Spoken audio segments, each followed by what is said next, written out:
Hello दोस्तों, स्वागत है आपका। मैं हूं आपके साथ वसीम अख्तर। आज हम लोग एमसीक्यू सीरीज में पार्ट 11 को डिस्कस करेंगे। मेनली अगर हम लोग बात करें तो इसमें गैसेस लॉ को डिस्कस करेंगे कि गैसेस लॉ क्या होता है, गैसेस के डिफरेंस, बूसेक लॉ क्या होता है, पार्शियल प्रेशर क्या था, इन सब चीज़ों को कंप्लीट हम लोग डिस्कस करेंगे।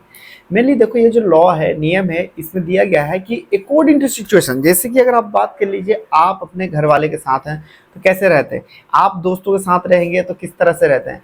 इसी तरह यही चीज क्या है कि गैस को अगर हम लोग टेम्परेचर इंक्रीज कर दे तो क्या बिहेवियर करेगा, गैस के टेम्परेचर घटा दे तो क्या होगा, प्रेशर बढ़ा दे तो क्या होगा, वॉल्यूम बढ़ा दे तो क्या होगा।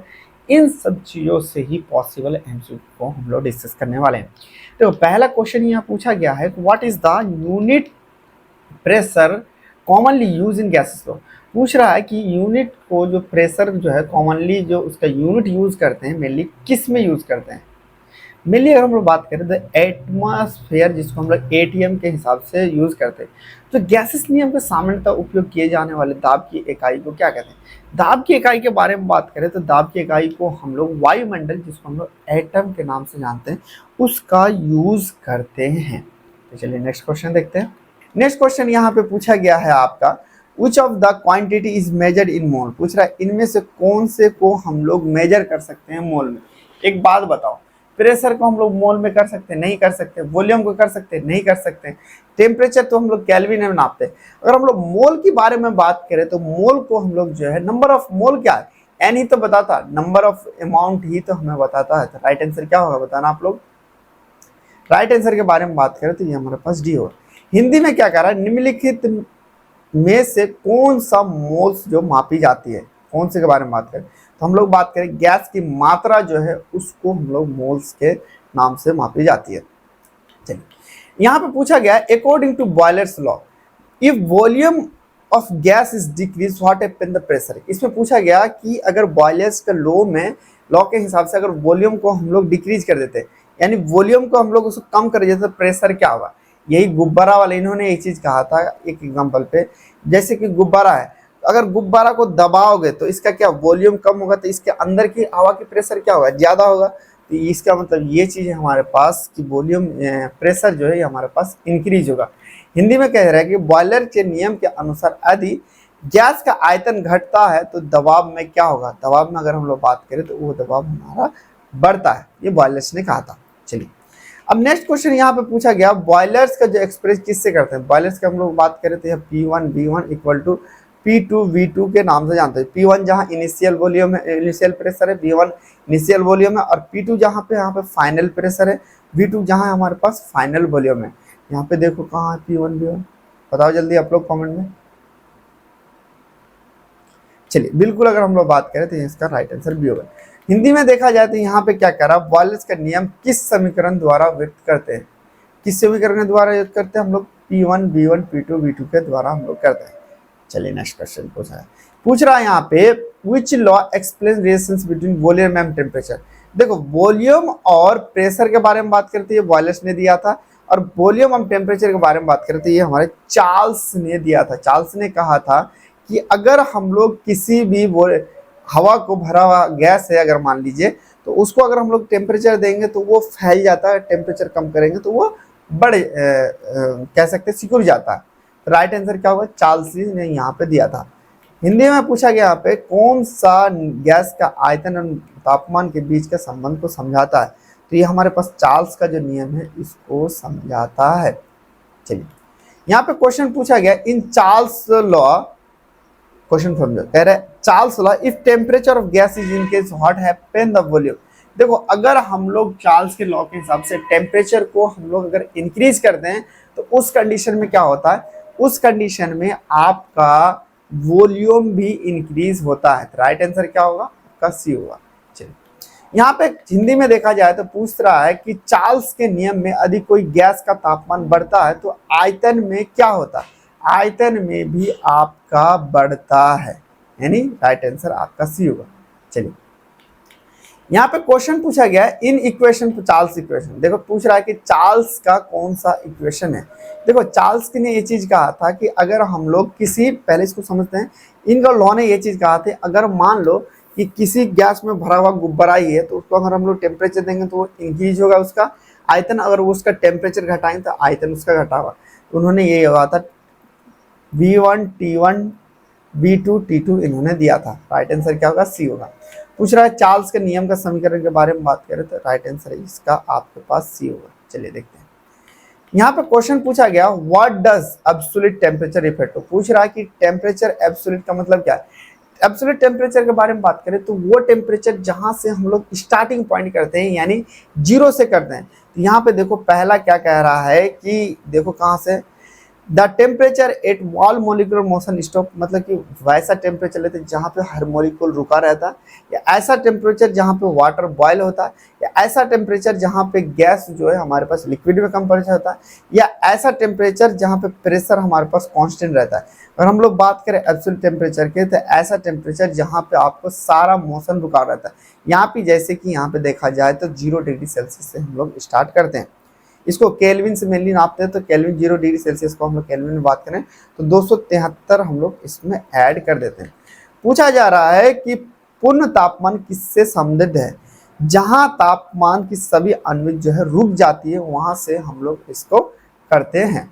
चलिए नेक्स्ट यहाँ पे क्वेश्चन पूछा गया one scale absolute temperature measure हम लोग इसके बारे में बात करते हैं हम लोग केल्विन में करते हैं। किसमें? एब्सोल्यूट टेम्परेचर हम लोग क्या करते हैं? केल्विन में करते हैं। अब यहाँ पे बात करें जो सेल्सियस को केल्विन में कन्वर्ट करने के लिए हम लोग क्या है इसको 273 इसमें ऐड कर देते हैं। जैसे 100 डिग्री सेल्सियस होगा तो यहाँ पे हमारे पास 373 डिग्री सेल्सियस होगा। ठीक है। पूछ रहा है पूर्णतः तापमान मापने पर किससे मापा जाता है या किस पर मापते हैं। अगर हम लोग बात करें तो केल्विन पे हम लोग इसमें मापते हैं। चलिए यहाँ पे क्वेश्चन पूछा गया है आपको what is the equivalent weight of sodium chloride it's molecular weight. अगर दिया हुआ यहाँ पे 58.5 तो इसको डिसोसिएशन करता है Na+Cl-। देखो ये हमारे पास Na+Cl- के बारे में बात करें तो ये एक तरह का नमक है। तो इक्विवेलेंट वेट का सबसे पहले हमें क्या फॉर्मूला जानना पड़ेगा। तो इक्विवेलेंट वेट का मतलब होता है कि हमारे पास मोलिकुलर वेट को हम लोग डिवाइडेड कर देते हैं n से। n क्या है यहाँ पे अगर हम लोग बात करें तो ये हमारे पास होता है नंबर ऑफ आयंस जो डिजोल्व में जाके निकलता। तो यहाँ पे Na+ में सैंपल से दिया गया है कि यहाँ आयंस क्या है? एक ही है। यहाँ पे हम लोग इक्विवेलेंट वेट निकालने के लिए हम लोग मोलिकुलर वेट निकालते हैं। अब मोलिकुलर वेट हमारे पास क्या हुआ? सोडियम क्लोराइड यहाँ पे दिया हुआ। तो सोडियम क्लोराइड के बारे में बात करें तो सोडियम का मोलिकुलर वेट 23 होता है और क्लोरीन का मोलिकुलर वेट अगर हम लोग बात करें तो 35.5 होता है। ये पहले ही केमिस्ट्री का मोलिकुलर वेट है जिससे आपको दिया हुआ है। इसको हम लोग जोड़ेंगे तो यहाँ पे 58.5 होगा। क्लियर? अब हमारे पास मोलिकुलर वेट तो हमारे पास 58.5 निकल गया। अब n हमारे पास क्या दिया हुआ? n हमारे पास पता चला n 1 है क्योंकि हमने कहा जितना आयंस डिजोल्व होता है अगर यहाँ पे 2n+ रहता तो यहाँ पे 2 से डिवाइड हो जाता। यहाँ पे राइट आंसर क्या होगा? हमारे पास 58.5 होगा। इसमें बताना आप लोग मुझे कमेंट में कि कौन सा होगा। देखो इसका राइट आंसर के बारे में बात करें तो ये हमारे पास 58.5 होगा। यही तरह इसी तरह हिंदी में दिखा हुआ है कि सोडियम क्लोराइड का आणविक भार अगर दिया हुआ तो और ये सोडियम प्लस क्लोराइड में विभाजित होता है तो इसका समतुल्य भार क्या होता है? इसका समतुल्य भार के बारे में बात करें तो 58.5 होता है। इसी तरह और भी अगर आप डिटेल में पढ़ना चाहते हैं तो आप हमारे साथ जुड़ सकते हैं जिसमें आपको रिकॉर्डेड लेक्चर्स मिल जाते हैं, EPDF, topic wise model paper practice previous और प्रॉपर टाइम मैनेजमेंट आपको बताया जाता है। इसके लिए आपको प्ले स्टोर पर जाना है, उदित फार्मेसी सर्च मारना है आपको, यहाँ पे डिटेल फिल करेंगे और यहाँ पे आपको इंटरेस्ट में देखेंगे और कोई भी क्वेरी हो तो इस नंबर पे आप कांटेक्ट कर सकते हैं। चलिए नेक्स्ट क्वेश्चन देखते हैं। यहाँ पे पूछा गया, यहाँ पे देखो what is the ideal gas constant R term litre atmosphere and kelvin. पूछ रहा है यहाँ पे कि आरडीएल के लिए हम लोग जो आर का कांस्टेंट है वो क्या यूज करते हैं या उसका मान कितना होता है। देखो उनका मान के बारे में बात करें तो वो हमारे पास कितना होता है उसके बारे में बात करें तो 0.08 मोल पर केल्विन होता है। ये आपको याद रखना है कि जैसे कि 1 मोल इक्वल टू कितना होता है? 1 मोल इक्वल टू 6.00022 10⁻23 होता है। ठीक है। सेम उसी तरह यहाँ पे आर का वैल्यू ये होता है। पूछ रहा है लीटर वायुमंडल केल्विन का संदर्भ में आदर्श जो है गैस स्थिरांक क्या होता है। गैस स्थिरांक का मान बात करना कितना होता है? बात करें तो यहाँ पे 0.0821 होता है। चलिए नेक्स्ट क्वेश्चन देखते हैं। यहाँ पे पूछा गया है कि which gases law describe relationship between pressure, volume and temperature of an ideal gas. देखो आइडियल गैस के बारे में बात करें तो यहाँ पे आइडियल गैस का अगर फॉर्मूला देखें तो ये होता है पीवी बराबर एनआरटी। पीवी बराबर एनआरटी, तो इस लॉ को हम लोग आइडियल गैस के लॉ के नाम से भी जानते हैं, जहाँ पे प्रेशर है, वॉल्यूम है, नंबर ऑफ मोल्स है, आर कांस्टेंट है, टेम्परेचर है। बताओ मुझे, काउंट बताओ। बिल्कुल राइट बात करें तो इसको हम लोग आइडियल गैस के नाम से जानते हैं। पूछ रहा है कि कौन सा गैस जो है समदम गैस के दबाव, आयतन और तापमान के बीच का संबंध का वर्णन करता है। कौन सा करता है? वर्णन के बारे में बात करते हैं, हमारे आदर्श गैस का नियम करता है। यहाँ पे क्वेश्चन पूछा गया है कि आपको द इक्वेशन पी बराबर आल्सो नॉन एज गैसेस, पूछ रहा है कि कौन सा गैसेस लॉ के नाम से हम लोग इसको जानते हैं। ये वाला तो पक्का आप लगा दोगे, एकदम इच्छा है, आशा है कि आप लगा। तो इसमें पूछ रहा है इस वाले गैस लॉ को हम लोग आइडियल गैस के नाम से भी जानते हैं।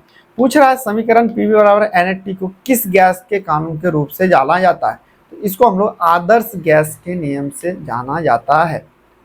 यहाँ पे क्वेश्चन पूछा गया है, क्या कह रहा है कि which gas law state that equal volume of gas at the same temperature and pressure contain equal number of molecule. पूछ रहा है कि कौन सा गैस के हिसाब से इन्होंने कहा था कि इक्वल, अगर बराबर वॉल्यूम हो और सेम टेम्परेचर सेम प्रेशर हो तो equal number of molecule of gas रहता है। देखो ये जो हमारे पास इन्होंने एवोगाड्रो ने कहा था, एवोगाड्रो लॉ ने ये हमें डिस्क्राइब किया था। पूछ रहा हिंदी में देखा जाए तो कौन सा गैस का कानून कहता है कि समान ताप और समान दाब पर समान मात्रा की गैस से समान संख्या के गुण के अणु के होते हैं। देखो बॉयलर्स ने ये चीज बताया था आपको, प्रेशर और वॉल्यूम पे डिस्क्राइब किया। चार्ल्स ने आपको क्या कहा था, इन्होंने प्रेशर और टेम्परेचर के बारे में बात किया था। डाल्टन ने तो ये कहा था कि पार्शियल प्रेशर जितना होता है उसको जोड़ देते तो वही हमारा टोटल प्रेशर निकालता है। चलिए यहाँ पे क्वेश्चन पूछा गया है what is critical temperature of a substance. देखो क्रिटिकल संसार क्या होता है कि एक टेम्परेचर होता है जिसको हम लोग मेंटेन रखते हैं। टेम्परेचर मेंटेन करके जिस स्टेज में, जैसे कोई गैस में है तो उसको गैस में ही रखा जाता है, चाहे कितना भी प्रेशर दबा दो उस प्रेशर के नीचे नहीं आएगा। इसका कॉन्सेप्ट थोड़ा सा समझो, होता क्या है, जैसे कि मान लो बर्फ ले लें, यहाँ पे आइस को हम लोग हीट करते हैं तो क्या होता है, लिक्विड में कन्वर्ट हो जाता है, पानी में मर जाता। अब यहाँ पे लिक्विड को अगर और हीट करेंगे तो इवेपोरेशन में हो जाता है, यानी कह सकते हो कि ये हमारे पास टेम्परेचर इंक्रीज करेंगे तो ये हमारे पास मॉलिक्यूलर का फॉर्म भी चेंज हो जाए। अब इस टेम्परेचर को, इसको हम लोग क्रिटिकल कंडीशन में क्या करते हैं कि इस वाले को कुछ भी कर लो, कितना भी प्रेशर कर लो, उसको टेम्परेचर हम लोग नीचे आने नहीं देते, जिसके कारण ये गैस के फॉर्म में ही रहता है चाहे कितना ही हमारे पास प्रेशर हो। तो यही कह रहा है किसी पदार्थ का महत्वपूर्ण टेम्परेचर क्या होता है। महत्वपूर्ण टेम्परेचर के बारे में बात करें, वह तापमान जिसके ऊपर गैस की तरल नहीं बनाया जा सकता है, यानी उसको चेंज ही नहीं होने देता, उसी को हम लोग क्रिटिकल टेम्परेचर के हिसाब से जानते हैं। चलिए यहाँ पे क्वेश्चन पूछा गया है कि which law describe represent equation P1 P3। देखो ये अगर हम लोग बात करें तो ये डाल्टन प्रेशर ने कहा था कि किसी भी गैस को अगर हम लोग अलग अलग गैस को जोड़ देते हैं तो उसको हम लोग टोटल प्रेशर के नाम से जानते हैं। यानी मान लो कि एक हम लोग सिलेंडर ले लेते हैं, इस सिलेंडर में हमारे पास ऑक्सीजन भी होगा, नाइट्रोजन भी होगा और हम लोग ले लेते हैं CO2 भी होगा। ये कह रहा है कि इस वाले जो पूरा का पूरा अलग अलग गैस है, पूरे को जो जोड़ देते हैं तो उसी को हम लोग टोटल प्रेशर कहा जाता है। तो किसने कहा था? डाल्टन ने ये चीज कहा था। तो कौन से कानून के हिसाब से कहा था इन्होंने? हमने डाल्टन आंशिक दबाव के नियम से इन्होंने बताया था। चलिए नेक्स्ट देखते हैं। नेक्स्ट क्वेश्चन यहाँ पे पूछा गया है in Avogadro law if volume of gas is increase what happen the number of moles. देखो एवोगाड्रो लॉ के हिसाब से अगर हम लोग वॉल्यूम को इंक्रीज कर देते हैं तो गैस का हमारे पास ये भी हमारे क्या नंबर ऑफ मोल्स भी इंक्रीज हो जाते हैं। पूछ रहा एवोगाड्रो के नियम के अनुसार यदि किसी गैस का आयतन बढ़ता है तो मोल्स की संख्या क्या होगा? मोल की संख्या हमारे पास बात करें तो ये हमारे पास बढ़ता है, यानी कह सकते हो इंक्रीज होता है। चलिए नेक्स्ट यहाँ पे पूछा गया according to Dalton law of pressure the total pressure exerted by mixture of non reactant equal to. देखो इसमें पूछ रहा है कि डाल्टन लॉ ने ये चीज कहा था कि पार्शियल जो प्रेशर होता है टोटल को जो नॉन रिएक्टिंग गैस की तरफ से लगता है, वो सिंपल से बात करें तो जो टोटल जो सम करके जो निकालते हैं पार्शियल गैस का वही ये होता है।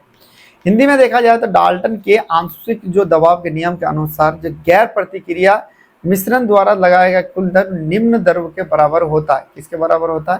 तो प्रत्येक गैस के आणविक द्रव के योग के बराबर यहाँ पे होता है। चलिए, पूछा गया है what happened to pressure of gas if the temperature is double well keeping volume constant. पूछ रहा है कि अगर हम लोग प्रेशर को दबाव इंक्रीज कर दे तो टेम्परेचर न पूछ रहा है कि क्या होगा, प्रेशर में क्या होगा अगर हम लोग टेम्परेचर को दबा करते तो वॉल्यूम कांस्टेंट है, उस कंडीशन में अगर हम लोग बात करें तो ये भी हमारे पास प्रेशर भी डबल हो जाएगा। पूछ रहा है कि यदि स्थिर रखते हुए तापमान को दोगुना कर दिया जाए तो दबाव जो है गैस का क्या होगा, वो भी आपका दोगुना हो जाएगा, क्योंकि पी जो है आपका डायरेक्ट टी पे डिपेंड करता है। चलिए, नेक्स्ट क्वेश्चन यहाँ पे पूछा गया which of the following equation represent Gay Lussac law. Gay Lussac law के बारे में बात करें तो कौन सा लॉ यहाँ पे रिप्रेजेंट करता है? जैसे गूसेक लॉ के बारे में बात करें तो यहाँ पे P1 T1 P2 T2 होता है। यानी इन्होंने ये चीज कहा था कि अगर किसी को हम लोग फिक्स, जिसमें हम लोग टेम्परेचर इंक्रीज करेंगे तो वो प्रेशर भी वो इंक्रीज होगा, टेम्परेचर घटाएंगे तो प्रेशर भी ये आपका घटेगा। चलिए, इसी तरह अगर आप भी और भी डिटेल में पढ़ना चाहते हैं टोटल में, मतलब कि थ्योरेटिकली भी तो आप हमारे साथ अब तक नहीं जुड़े तो आप हमारे साथ ऐप पे जुड़ सकते हैं। चलिए दोस्तों, मिलते हैं फिर दूसरे में, बाय, टेक केयर।